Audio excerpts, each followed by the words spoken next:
안녕하세요. 옛 이야기입니다. 옛 이야기의 사연을 여러분들에게 읽어드릴 DJ 유진입니다.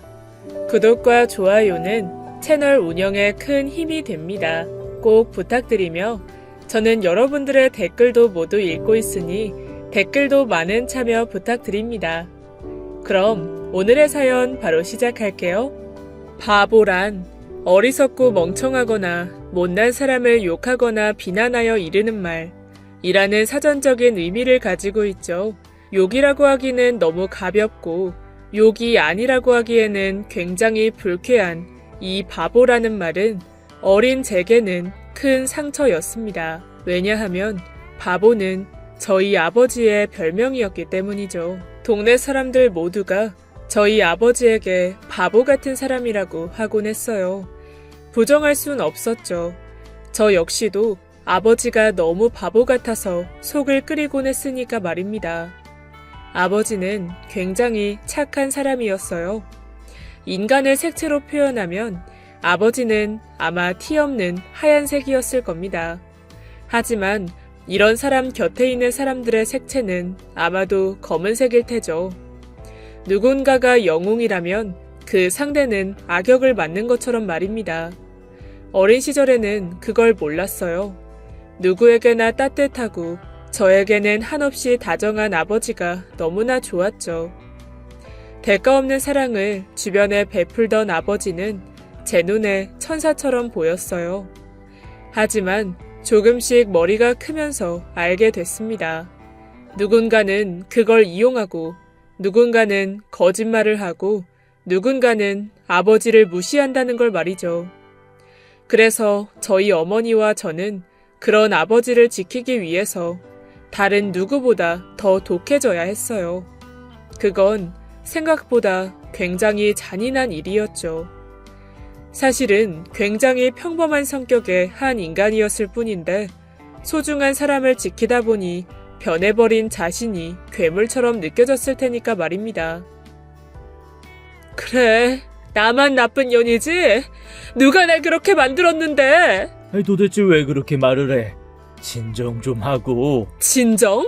진정하라고 했어? 나도 이렇게 살기 싫어. 지긋지긋해. 나도 이렇게 사는 거 싫다고. 알아? 제 나이 겨우 10살. 아마도 어머니도 그래서 아버지를 떠났을 테죠. 솔직히 제 기억에 남은 건 거의 없습니다. 잦은 싸움과 울음, 그리고 저를 잡고 함께 가자는 떨리는 손, 그게 어머니의 마지막이었어요. 뒤늦게 아버지가 친척 중 누군가의 보증을 서면서 두 분이 이혼을 하시게 된 것을 알게 됐죠. 아버지의 선한 마음이 좋아 결혼을 결심한 어머니는 그 마음으로 인해 상처를 받고 떠나게 된 겁니다. 그 사실을 정확히 인지했을 때 제 나이는 고작 중학생이었죠. 어머니가 없는 빈자리에 남은 어린 아이와 바보 같은 아버지.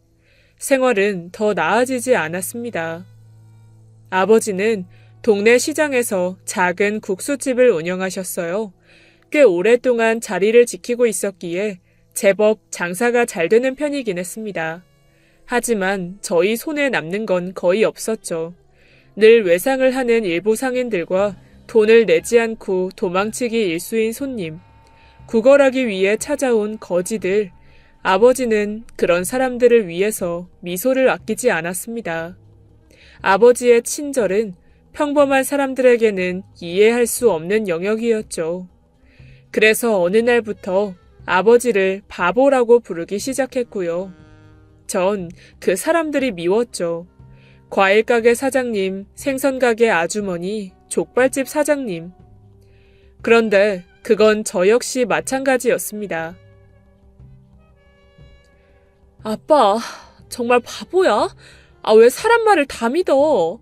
당장 어린아이가 병원에 가야 한다고 하잖아. 그럼 어째? 서로 도우면서 그렇게 살아야지. 그리고 같은 부모의 입장이기도 하고. 아까 그 아줌마 택시 타고 가더라. 택시라고. 나도 아빠도 한 번도 안 타본 그 택시를 타고 갔어. 병원 가려면 급하니까 그랬겠지. 나와. 앞으로 나 학교 끝나면 내가 가게 볼 거야.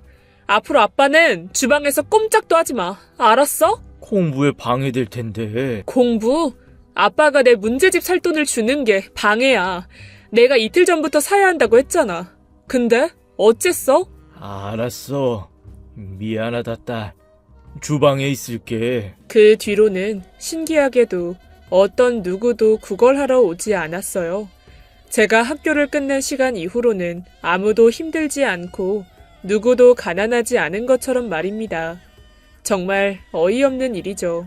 그렇게 겨우 중학생의 나이에 저는 어른들과 싸우는 법을 터득하게 되었어요. 손님, 외상값이 38,000원이 있네요. 그거 먼저 주세요. 그거 내가 다음에 준다고 분명 말을 했는데. 그니까 저번에 그러셨으니 지금이 다음이잖아요. 주세요. 동네 장사하는데 이런 식으로 할 거야? 학생이 어려서 뭘 몰라도 한참을 모르는데 이런 식으로 하면 손님들 안 와. 편의도 봐주고 힘들 때는 서로 돕고 하는 거지. 상도덕 아니냐? 그러게요. 동네 장사에서 편의도 봐주고 도와줬는데 이렇게 큰 소리 치면서 외상값을 안 주시는 건 상도덕인가요? 이런 애가 무슨 이렇게 버르장머리가 없어? 자식 교육 잘 시켰네. 어째서 황 사장님을 하나도 안 닮았어? 그깟 돈 얼마나 한다고 치사하게 이렇게 사람을 몰아붙여? 아빠 안 닮아서 참 다행이죠. 그니까 그깟 돈 얼른 주세요. 그 손님, 아니 손님 놈은 주방으로 고개를 길게 빼서 아버지를 찾았죠. 저기 황 사장, 나 외상하고 가도 되는 거 맞지? 아버지는 고개를 쏙 빼더니 사람 좋은 얼굴로 알겠다고 했습니다. 된다고 하잖아. 손놈의 의기양양한 그 표정이 제 발작 버튼을 누르고 말았죠. 안 된다고! 얼른 주고 가시라고요! 참. 야, 사장님이 된다잖냐? 좋아요. 그럼 아저씨 일하는 곳으로 찾아갈까요? 저 아저씨 일하는 곳 알아요. 그 유니폼.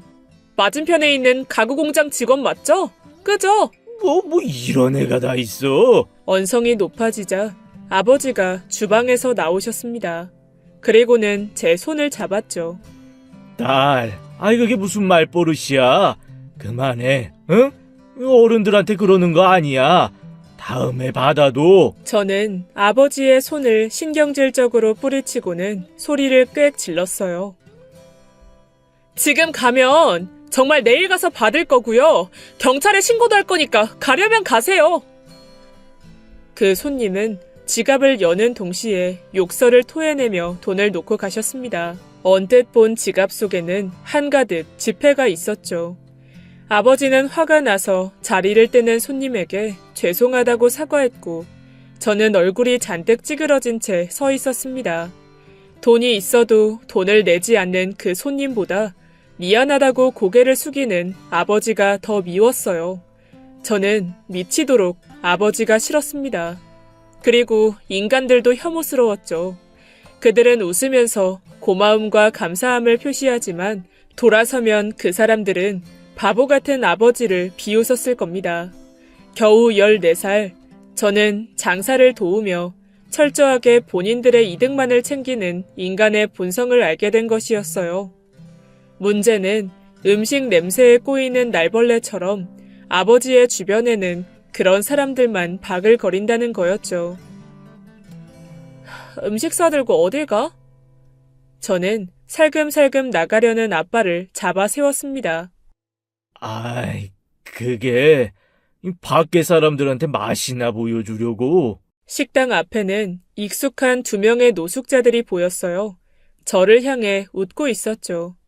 나이는 대략 30 후반, 40대 중후반 정도의 사지 멀쩡한 사람들이었습니다. 술병을 한 손에 들고 계절에 어울리지 않은 얇은 옷을 잔뜩 껴입은 남자들이었죠. 저는 그 사람들이 싫었습니다. 처음에는 저도 불쌍하다고 생각했어요. 하지만 그들은 돈이 있어도 밥을 사 먹지 않고 팔다리가 멀쩡해도 일을 하지 않았죠.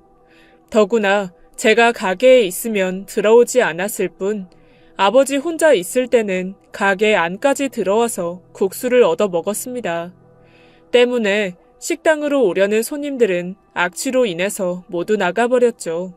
굳이 우리 가게에서 팔지도 않는 볶음밥을 해서? 그야, 아이 국수는 불잖냐. 바로 먹어야 맛있는데. 저는 다시 밖을 내다보았습니다. 그날은 유독 추운 날씨였기에 그들의 입에서는 입김이 나오고 있었죠. 제 눈만 보면 미안하다는 듯이 눈을 피하며 발끝을 보더라고요. 저는 한숨을 내쉬었습니다. 그리고는 국수 국물을 따로 일회용 그릇에 담았죠. 역시 우리 딸은 너무 착하다니까. 됐어. 대신 절대 가게 안은 들이지 마. 그리고 돈도 주지 말고. 술 마신단 말이야. 아유, 알았어, 알았다고. 아이, 우리 딸 최고. 신나게 달려가는 아버지를 보면서 저는 속이 까맣게 타들어갔습니다. 그 누구도 알아주지 않는 일을 왜 저렇게까지 하시는지 궁금하기도 했죠. 하긴 애초에 누군가 알아주길 바랄 정도로 머리를 굴렸다면 저희가 계속 가난하게 살진 않았을 겁니다. 실제로 누군가 도울 정도로 넉넉한 살림이 확실히 아니었죠. 저희는 부산에서 흔히 판자촌이라는 곳에 살았습니다. 여름에는 숨이 턱턱 막혀서 중간에 쉬어야 할 정도로 오르막이 심하고 겨울에는 일반 차량은 물론이고 버스들도 올라오기를 꺼려하는 곳이었죠. 그래서 겨울이 되면 길가에 차마 올라가지 못한 차량들이 길가에 방치되어 있는 모습을 어렵지 않게 볼 수 있을 정도였어요. 그래서 아버지와 저는 한겨울이 되면 미끄러지고 넘어지면서 그 길을 힘들게 오르고 내려야 했습니다. 아버지는 꼭 겨울이면 집에 갈 때마다 귤을 한 봉지씩 사들고 올라갔죠. 그리고는 홀로 사시는 옆집 할머니 안문 손잡이에 걸어주셨습니다. 여기서 왜 안문 손잡이라고 하냐면 판자집에는 일반 집과는 달리 현관이라고 부를 게 없었기에 문을 열면 바로 방이거든요. 어쨌든 할머니가 겨울에 오가기 힘들어서 밖으로 나오지 못하고 계실 거라면서 하루도 빼놓지 않고 그러셨죠. 하지만 웃긴 건 아버지에게 고마움을 표하는 법이 없었다는 겁니다. 아주 당연하다는 듯이 받아들고 문을 걸어 잠그죠. 그리고는 작은 창문을 통해 저를 한번 흘낏 보시고는 커튼을 닫아버렸습니다. 저는 그 할머니가 유독 싫었어요. 왜냐하면 아버지에게 뭔가를 사오라고 시키기도 했고 돈은 거의 주지 않았기 때문이었습니다. 겸사겸사 할머니는 늘 그런 말로 별거 아니라는 듯이 말하곤 했죠. 아버지는 그래도 바보처럼 네네 하며 무거운 쌀이며 재료들을 사가지고 경사진 곳을 끙끙거리며 올라와야 했습니다. 나 저 할머니 너무 싫어. 진짜 최악이야. 뭐 돈 맡겨놨어? 아빠가 지 아들이야? 저렇게 사니까 자식들이 버리고 갔지. 아니, 너 그게 무슨 말이야? 왜 그렇게 못된 말을 해? 여기 동네 사람들은 다 알아. 자식들이 버린 거. 자식들은 엄청 잘 먹고 잘 사는데 한 번도 안 찾는데. 아버지는 그런 저의 양손을 잡고 부드럽게 타일렀죠. 우리 딸, 그거 아니? 사람의 얼굴이 왜 이렇게 형태가 되어 있는지 가장 먼저 생각하라고 머리가 위에 있고, 그리고 보고 듣고 느끼고, 마지막에 말을 하라고 머리, 눈, 귀, 코, 입의 위치가 생긴 거라더라. 그러니까 딸. 알았어. 말 함부로 안 할게. 알았다고. 이런 순간이 싫었어요. 아버지의 말씀은 구구절절 다 옳은 말이었습니다. 그래서 더욱 싫었죠. 그저 아버지는 혼자 빛나는 사람이었으니까요. 결혼도 하지 말고 자식도 낳지 말아야 할 사람이었죠. 그런 날이면 저는 어머니를 더욱 그리워했습니다. 저를 이해해 줄 수 있는 단 한 사람이었으니까요. 그런데 정말 놀랍게도 어머니가 저를 찾아왔습니다. 그날은 제가 수업 시간부터 몸이 좋지 않아서 집에서 쉬고 있을 때였죠. 어느 날부터 어머니의 얼굴이 정확히 기억이 나지 않았는데 보자마자 한 번에 알아볼 수가 있었어요. 그리고 알게 됐죠. 제가 생각보다 더 많이 어머니를 그리워했다는 걸 말입니다. 어머니는 제가 너무 그리웠다고 우셨고, 저도 그런 어머니를 끌어안고 울음을 터뜨렸죠. 이전보다 훨씬 단정한 옷차림의 어머니를 보니 제 마음속에도 희망이라는 게 생겼습니다. 어쩌면 이 가난에서 아버지에게서 벗어날지도 모른다고. 엄마, 사실 결혼했어. 저는 놀란 눈으로 어머니를 봤죠. 저는 황급히 단단하게 굳어버린 표정을 국수처럼 풀고 어색하게 웃어 보였어요. 와, 결혼? 엄마 축하해. 결혼했구나. 놀랐지? 조금? 나 데리러 온 거 아니구나. 어머니는 굉장히 당황하셨고, 저는 대답을 듣지 않아도 알 수 있었어요. 뒤이어 아버지가 오셨고, 저는 두 분이 이야기를 하도록 문 밖으로 나왔죠. 처음에는 대화 소리가 들리지 않았어요. 하지만 시간이 더 흐르자 방음이 되지 않는 허름한 그 집에서는 제가 알지 못했던 진실이 흘러나오기 시작했습니다. 저는 덕분에 많은 것들을 알게 됐죠. 가장 먼저 어머니가 집을 나간 건 아버지의 보증이 아니었다는 것. 친척에게 보증을 서준 것은 맞지만 친척 빚을 다 변제했다고 하더군요. 그리고 두 번째는 어머니가 다른 남자와 바람을 피웠다는 것. 그것도 한두 번이 아니었고 아버지는 그런 어머니의 외도를 묵인했던 겁니다. 그러다가 결국 어머니는 집을 나간 거였고 잡고 늘어지는 어린 저의 손을 놓았던 거죠. 제 기억은 어딘가 잘못돼 있었던 겁니다. 어머니의 날카로운 목소리를 들으니 확실히 알겠더군요. 그러니까 서류 정리해달라고. 그리고 위자료도 줘. 목소리 좀 낮춰. 애가 다 들어. 어? 뭐 들으면 뭐 어쩌라고. 나 미치는 꼴 볼래? 알았어. 근데 돈이 없는 거 알잖아. 가게 팔면 되잖아. 그 정도도 못해? 아니면 내가 쟤 데려갈 줄 알아? 알았어? 쟤가 나더러 같이 살자고 하더라. 그래도 되는 거야? 안 돼! 전 그때 아버지가 소리를 지르는 걸 처음 들었습니다. 내가 아무리 이 모양 이 꼴로 살아도 생판 모르는 남자랑 같이 살겠는 안 해. 심지어 자식들도 있다며. 거기서 애 눈칫밥 먹게 하라고? 그러니까 새아빠의 이부 형제들이 있는데도 나랑 산대. 애가 얼마나 지긋지긋하면 그러겠어. 어쩔 거야? 그럴래? 알았다고. 내가 돈은 어떻게든. 저는 문을 열고 들어가면서 소리를 꽥 질렀습니다. 돈? 위자료? 진짜 웃긴다. 집에서 당장 나가! 너 지금 나한테 그러는 거야? 엄마한테? 그래. 엄마는 유책 배우자야. 유책 뭐? 결혼 생활 중에 바람 피웠으면 책임이 있다는 거야. 그것도 몰라? 그니까 돈은 엄마가 아빠한테 줘야 돼. 위자료를 받아도 우리가 받아야 된다는 말이야. 알겠어? 얘가 못하는 소리가 없네. 네가 뭘 한다고 까불어? 아빠가 하도 사기를 당해서 내가 웬만한 어른들보다 잘 알거든? 그니까 돈 받고 싶으면 법원에 고소를 해. 한 푼도 못 받을 테지만 해보라고. 이 더럽고 불결하고. 순간 짝 하는 소리가 났고 어머니에게 뺨을 맞았다는 걸 알았죠. 당신 미쳤어? 애한테 무슨 짓이야? 짝. 어머니의 눈은 커졌고 곁에 있던 아버지의 눈은 그 이상으로 커졌습니다. 제가 어머니를 때린 거니까요. 저는 어머니의 손목을 잡아서 밖으로 쫓아버렸습니다. 망할 구두도 멀리 던져버렸죠. 내리막길이라서 구두는 훨씬 먼 곳까지 굴러 떨어지더군요. 속이 시원했죠. 너 정말 엄마한테 미쳤니? 그래, 나 미쳤어. 그니까 순진한 아빠한테 구걸하지 마. 또 찾아와봐. 엄마 자식들 학교 찾아가서 확 깽판 칠 테니까. 내가 못할 거라고 생각하는 건 아니지? 나 한다면 해.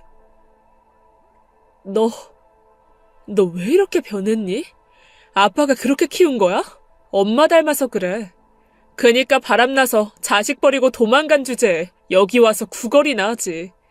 그러니까 내 말 허투루 듣지 말고 명심해. 나 없을 때 아빠한테 나 몰래 돈 받아 가기만 해봐. 10원이라도 받으면 매해 매달 학교 찾아가서 엄마 돌려달라고 시위라도 할 거니까. 그때가 제 나이 고작 15살이었습니다. 보통은 부모님에게 떼를 쓰며 이것저것 사달라고 조르고 혼자 있기를 좋아하고 사춘기라면서 짜증도 부릴 나이였죠. 그런데 저는 바보 같은 아버지를 지키기 위해서 어머니의 뺨을 때렸어요. 그리고 이를 드러내고 누구라도 물어버릴 수 있게 준비를 했죠.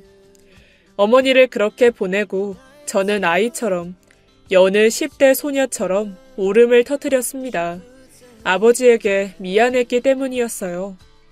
아버지는 어린 제가 어머니를 미워하기보다는 그리워하는 게 옳다고 생각했기에 그런 거짓말을 제게 해왔던 거였죠.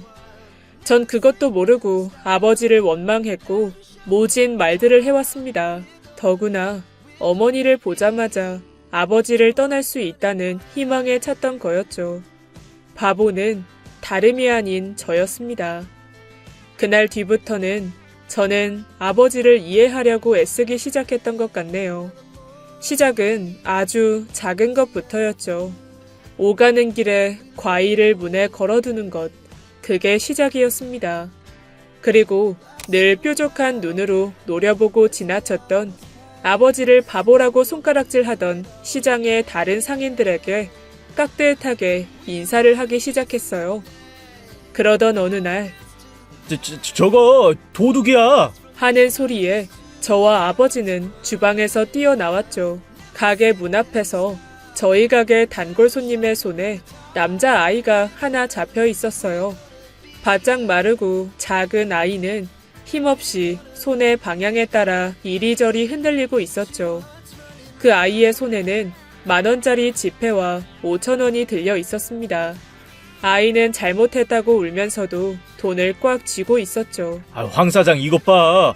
이 녀석이 가게 돈통에서 돈을 꺼내더라니까. 잘못했어요. 죄송해요. 이 녀석, 너 저번에는 우리 과일 가져갔지? 과일 가게 사장님이 언성을 높이며 소리를 질렀어요. 아니에요. 정말 거긴 아닌데. 거짓말을 해?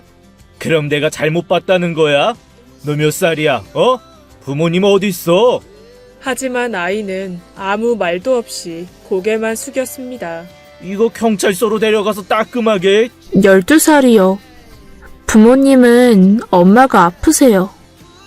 12살 치고는 아이가 너무 작아 보였죠. 저는 바짝 마른 아이의 상태, 흙이 묻은 옷, 낡은 짝짝이 양말, 발에 맞지 않아서 꺾어시는 더러운 운동화, 기름 피고 긴 머리카락을 보았습니다.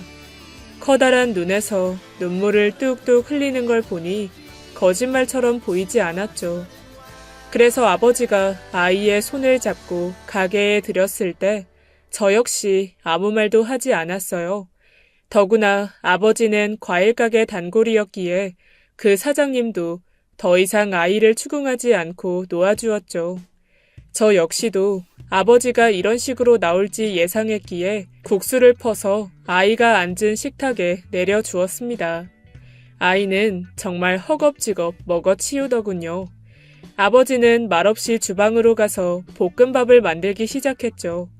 저는 그 아이를 가만히 내려다봤어요. 아무것도 먹은 게 없는지 손이 파르르 떨리고 있었죠.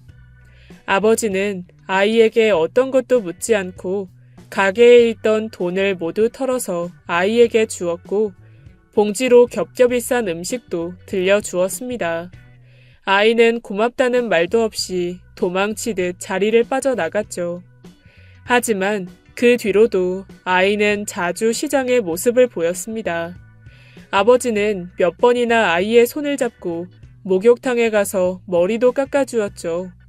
여전히 인사성은 없는 녀석이었지만 오다 가다 저를 보면 아주 짧게 목례를 할 정도로는 가까워졌습니다. 이건 또 어디서 났어? 샀어? 아니야.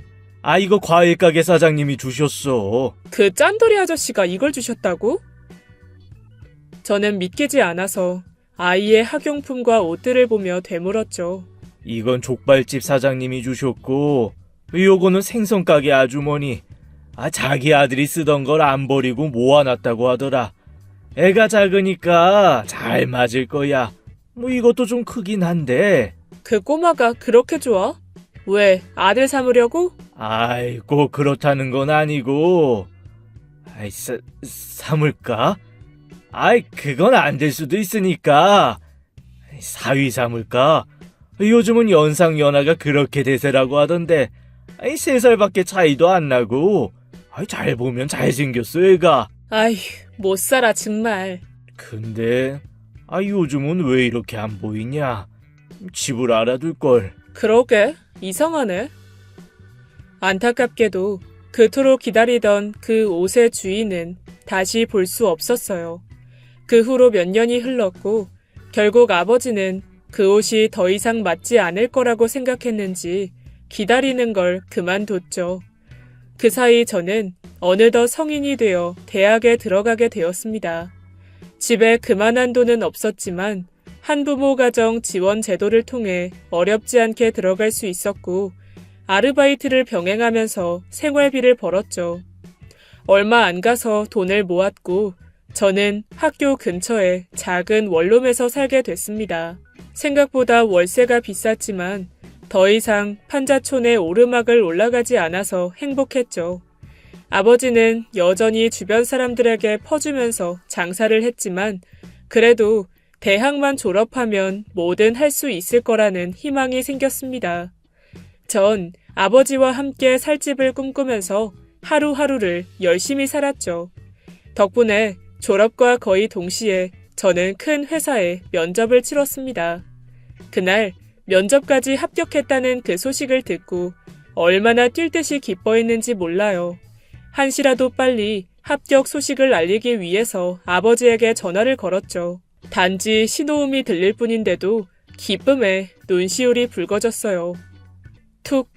그런데 아주 낯선 여자가 전화를 받더군요. 어디라고요? 저는 전화를 떨어뜨리고 그대로 문을 열고 달리기 시작했습니다. 그리고 택시를 잡아타고 병원으로 향했죠. 눈물이 계속 떨어지는데 손이 떨려서 닦을 수도 없었어요. 저는 정신없이 달리고 또 달려서 병원에서 아버지를 찾았습니다. 뇌출혈로 인해 응급 수술을 하게 되었고 저는 울면서 수술 동의서를 작성했죠. 이미 아버지는 의식이 없었습니다. 제가 아무리 불러도 아버지는 눈을 뜨지 않았어요. 저는 너무 무섭고 두려웠습니다. 하지만 무엇보다 저는 아버지의 수술비가 가장 두려웠죠. 저도 알아요. 제가 정말 못된 아이라는 걸 말입니다. 저는 아버지를 하나도 닮지 않았어요. 그런 생각을 하고 있는 제 자신이 너무나 끔찍하게 싫었지만 그건 사실이었습니다. 아버지의 수술이 무사히 끝나기를 기도하는 마음과는 반대로 머릿속에서는 수술비를 어떻게 마련할 수 있을지에 대한 계산만 하고 있었으니까 말이죠. 선생님, 수술은요? 수술은 잘 됐나요? 보호자님. 네, 뇌출혈에서 가장 중요한 게 골든타임이에요. 다행히 빨리 발견이 되었고 경과는 두고 봐야겠지만 일단 수술 자체는 잘 됐습니다. 저는 가만히 잠들어 있는 아버지의 손을 꽉 잡았습니다. 이제는 현실을 봐야 했으니까요. 저는 집주인에게 부탁하여 월세 보증금을 뺐고 가까운 친척들에게 가장 먼저 연락을 했습니다. 돈을 빌려달라고 말이죠. 하지만 모두가 어렵다면서 죽는 소리를 하더군요. 심지어 저희 아버지가 보증을 서주었던 그 사람까지도 말입니다. 너무 화가 나니 오히려 말이 나오질 않았죠. 저는 어머니에게까지 연락을 했습니다. 제가 쫓아냈던 그 사람은 코웃음을 치면서 말하더군요. 그렇게 주변 사람들한테 좋은 사람인 척은 다 하더니 결국 병이 나니까 왜? 연락할 사람이 나뿐이니? 그 뒤에는 무슨 소리를 했는지 도통 기억이 나지 않습니다. 아마도 제가 했던 짓이 얼마나 잘못된 거였는지에 대한 소리였던 것 같아요. 결론은 아무것도 해줄 수 없다는 거였죠. 먹고 죽으려고 해도 돈이 없다는 징징거림. 그리고 전화를 끊었을 때 제가 얼마나 이를 꽉 깨물고 있었는지 턱이 얼얼하다는 게 느껴졌습니다. 결국 저는 가게의 문이라도 닫기 위해서 시장에 갔죠. 빈 종이에 폐업이라는 글을 적어 넣었는데 눈물이 터져 나왔습니다. 사정상 폐업합니다. 임대. 결국 이렇게 될 줄 알았죠. 돈이 없다고 힘들다고 남에게 도움을 주지 못한다는 사람은 훗날 돈이 생겨도 도움을 주지 않는 사람이 되는 거야. 사정은 늘 있기 마련이니까. 난 그런 핑계를 대고 싶지 않다. 아빠는 역시 바보였어요. 결국 그 수십 년의 생활 동안 아무것도 얻은 게 없었죠. 그저 아낌없이 주는 나무였을 뿐이었습니다. 모든 걸 주고도 결국에 남은 건 나무 밑둥인 그런 삶. 바보, 멍청이 아빠. 그때 문을 두드리는 소리에 밖을 보니 차창 밖에 어머니가 있었어요. 저는 눈물을 닦고는 황급히 나갔죠. 혹시나 하면서. 수술은 잘 됐다며? 가게는 어쩔 거야? 가게 내놓으면 팔리긴 한데? 여기 그래도 장산 제법 되잖아. 권리금 뭐 그런 건 못 받나? 어머니는 테이블을 손끝으로 쓰면서 더러운 걸 만졌다는 듯 미간을 찌푸리더군요. 그런 건 왜 물어보는 건데? 그야 당연히 네 엄마니까 그렇지. 보험은? 아니다. 그런 거 들어놓을 양반은 아니지. 왜 왔냐고. 얘 말하는 거 봐. 엄마가 내 남편 가게도 못 와? 그리고 네 나이 고작 24살이야. 뭘 안다고 가게를 정리해. 엄마가 알아서 해줄 테니까 넌 신경 끄고. 전 귀를 틀어 막았습니다. 그리고 엄마를 강제로 끌어냈죠. 나가라고. 나가! 어머, 인연이 또 시작이네? 어머니는 저를 밀어 넘어뜨렸습니다. 저는 악을 쓰며 어머니의 옷을 잡고 끌어내려 발버둥 쳤죠. 어머니는 실랑 일을 하다가 제 뺨을 때렸고 그와 동시에 가게의 문이 열리면서 시장 상인들이 들어섰습니다. 익숙한 얼굴도 있었고 처음 보는 분들도 있었죠. 과일가게 사장님이 저를 알아보고 어머니가 잡고 있던 제 옷을 끌어당겼습니다. 지금 이 꼬마를 때렸어? 당신이 때린 거 맞지? 당신들 뭐야? 나 여기 사장 마누라야. 내 딸 내가 쳤다. 왜? 입이 똥꼬에 달렸어도 말은 바로 해야 될 거 아니야. 전마누라겠지. 어디 애한테 행패야?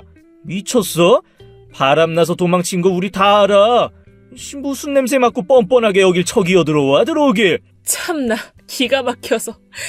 당신이 뭘 안다고 끼어들어. 그 사람 잘못되면 내 딸은 내가 키울 거야. 그니까 나도 엄연히 권리가 있지. 그니까 당신은 빠져. 애 키울 사람 여기 시장에 널리고 널렸어. 그니까 너나 빠져. 저 성인인데. 그래, 내가 딸 삼아서 키우면 되지. 당신보다는 잘 키울 자신 있어. 저 성인인데요? 시끄러. 어디 조그만 게 성인은 무슨 성인이야. 그리고 일단 내 아버지가 죽지도 않았는데 뭘 키워. 여전히 오지랖은 정말 태평양이네. 당신들이 뭔데? 보험금이나 타려고 온 수작질이 훤해서 그런다. 왜? 황 사장은 허허하고 넘어갔어도 우리 만만하게 보지 마. 가게 한 번만 더 기웃거려봐. 아주 우리 집 과일 종류별로 쳐맞을 줄 알아. 내가 여자라고 못 때릴 것 같아? 과일로도 때리지 마라 몰라요? 저런 건 그냥 머리채를 뜯어놔야지. 과일이 아니라 꽃으로도 때리지 말라는 건데. 그래? 그럼 과일로 때려도 되나 보네. 그래, 수박으로 뚝배기를 확 열어버리려니까. 상인들은 저를 벽처럼 둘러싸고 턱을 치켜 올렸어요. 이런 미친, 상스럽고 무식하고 끔찍해 정말. 이 아줌마가 진짜 상스러운 걸 못 봤구나. 생선가게 아주머니는 어머니의 머리카락을 순식간에 휘어잡았죠. 어머니도 반격을 하려 했지만 힘을 이기지 못하고 소리만 질러댔습니다. 그렇게 질질 끌려나가 시장 한복판에 어머니는 던져졌죠. 저는 마른 눈으로 바닥에서 소리를 지르는 어머니를 보았습니다. 불쌍하지도 가엾지도 않았어요. 소란스러움에 다른 가게에서도 저희 가게로 몰려왔죠. 그리고는 저희 가게를 전부 등지고는 어머니를 쫓아내 주었습니다. 전 그 모습을 보고 다리에 힘이 풀려 주저앉았고 엉엉 울기 시작했죠. 아주머니들은 그런 저를 따뜻하게 안아주고 등을 토닥여 주셨습니다. 그리고는 저를 기다렸다면서 시장 상인들이 돈을 좀 모았다고 제 손에 쥐어주셨죠. 수술비로는 모자랄 거야. 좀 더 모아볼 테니 너무 그렇게 울지 말고 마음 단단히 먹어. 어? 이 집 외상값을 우리가 받아줍시다. 얼른 장부 챙겨. 200만 원이 약간 넘게 된 돈봉투. 눈물이 계속 흘렀습니다. 너무나 꼬깃꼬깃한 돈이었고 1,000원짜리 지폐가 너무 많았기 때문이었죠.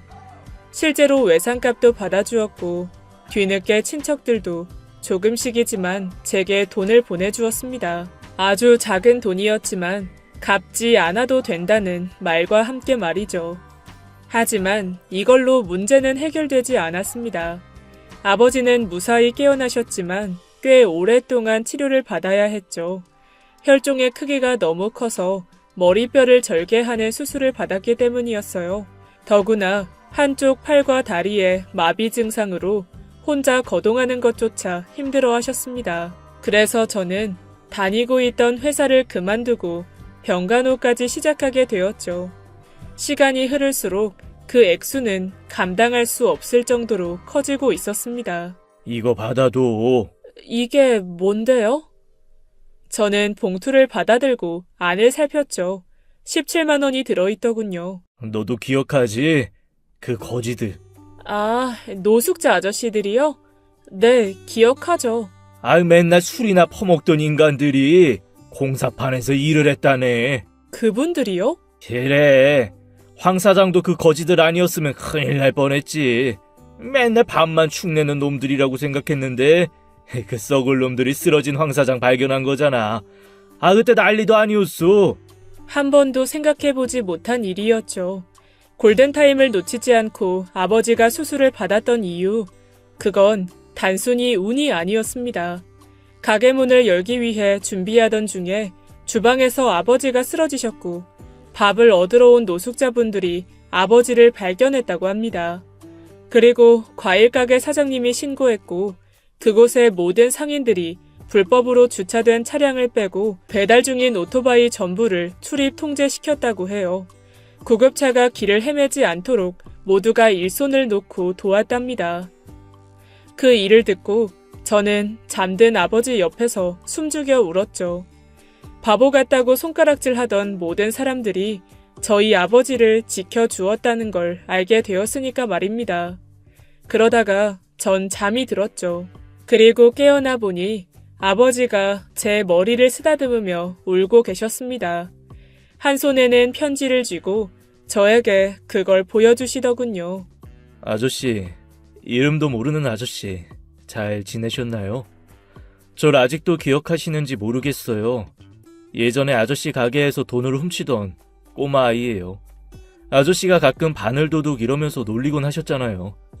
아무도 믿어주지 않던 저를 온전히 믿어주시고 저희 어머니 약값도 주시고 복지기관에 도움을 받는 법을 가르쳐 주셔서 참 감사했습니다. 저 많이 기다렸을 텐데 연락 못 드리고 떠나서 죄송해요. 중학교에 올라가기 전에 어머니가 돌아가셨고 전 고아원에 들어가게 되어서 어쩔 수가 없었어요. 비록 연락은 드리지 못했지만 아버지가 없었던 저를 아들처럼 생각해 주셨던 아저씨를 한 번도 잊은 적이 없어요. 언젠가 성공을 하면, 언젠가 자신이 생기면 꼭 찾아뵈려고 했었습니다. 하지만 가게 문이 닫힌 걸 보고 알게 되었죠. 아저씨 말이 맞았어요. 누군가를 도와준다는 건 사정에 따라서 바뀌는 게 아니라는 걸 말이죠. 조금 늦었지만 제가 해드릴 수 있는 건 이것뿐인 것 같습니다. 저 원양 어선에 타려고 해요. 어차피 해사고를 졸업했기에 한 번은 가려고 했으니까 절대로 부담스러워하지 마세요. 아저씨와 할 이야기가 너무나 많지만 제가 다녀온 뒤까지 건강한 모습으로 만나는 게 맞을 것 같아서 이렇게 떠나요.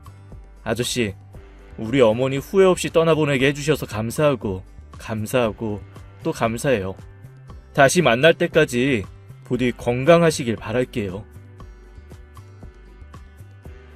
미안해서 어쩌면 좋냐. 어쩌면 좋아. 병원비가 모두 정산되어 있었습니다. 저는 그 편지를 움켜쥐고는 아버지와 눈물을 흘렸죠. 그렇게 퇴원을 하고 오랜만에 판자촌 집으로 돌아갔습니다. 거동이 불편한 아버지를 과일가게 사장님이 위험을 감수하고 차를 몰아 고개를 넘었죠. 보통 부산에는 눈이 잘 내리지 않는데 그 해는 희한하게 유독 눈이 내렸습니다. 더 이상 차로 갈 수 없는 골목에서 내려 소복하게 쌓인 눈을 밟으며 아버지와 천천히 걸어갔죠. 그리고 저는 문 앞에 도착해 오열하고 말았어요. 저희 집 문 앞에 걸려있는 수많은 과일과 음료수를 받기 때문이었습니다. 옆집 할머니는 슬쩍 나왔다가 저를 보고는 다시 들어가셨죠. 어떤 다정한 말도 위로도 없었지만 저는 느꼈습니다. 그 겨울 비탈진 그 고개를 할머니 혼자 올라왔다는 걸 모르지 않았으니까요. 제가 아버지 속옷을 챙기기 위해 집에 올 때마다 언제 퇴원하는지 집요하게 물어보셨던 이유가 아버지에게 심부름을 시키기 위해서인 줄 알았는데 그게 아니었던 겁니다. 그런 것도 모르고 저는 할머니에게 계속 짜증을 냈었는데 눈물이 차올라서 고개를 들었지만 쉬지 않고 볼을 타고 흘러내렸죠. 나 정말 행복한 사람이지.